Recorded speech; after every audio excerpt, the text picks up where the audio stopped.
An annotated bibliography is a list of references that the writer plans to utilize in their research project. Each reference is followed by a short explanation of the source so that the writer has a clear understanding of how sources relate to each other and how each one is relevant to the overall project. It is useful for starting your research project or papers. This video will explain how to create an annotated bibliography and what information should be included in the annotations for each of your sources. In order to create an annotated bibliography, you will need to have done some initial research on your topic.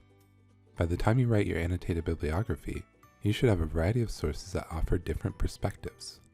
You should also make sure that these sources satisfy the requirements for your assignment. To start, create references for each of your sources. Ensure these sources are formatted in proper APA 7 by consulting the materials on the Writing Center website or by making an appointment with a writing coach. Next, write an annotation for each source.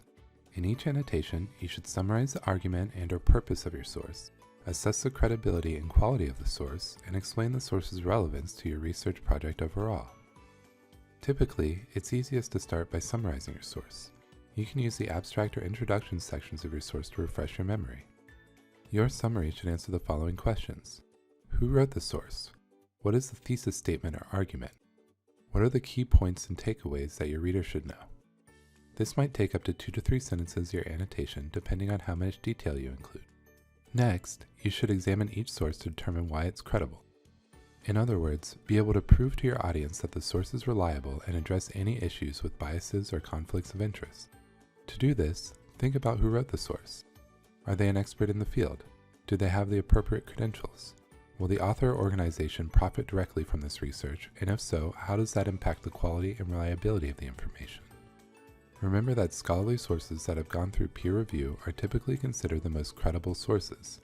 Depending on the quality or constraints of your source, this might require 3 to 5 sentences.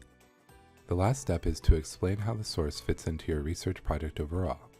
For this part of your annotation, you should explain what the source adds to your understanding of your research topic.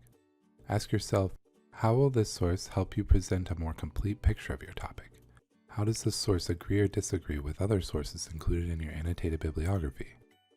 What parts of the source are the most relevant for your research project and why? Depending on how significant the source is for your project and how much of the source you plan on using, this part of your annotation might require 3 to 5 sentences. For assistance with writing an annotated bibliography, formatting your assignment, and creating annotations, you can contact us or make an appointment right from the Writing Center website.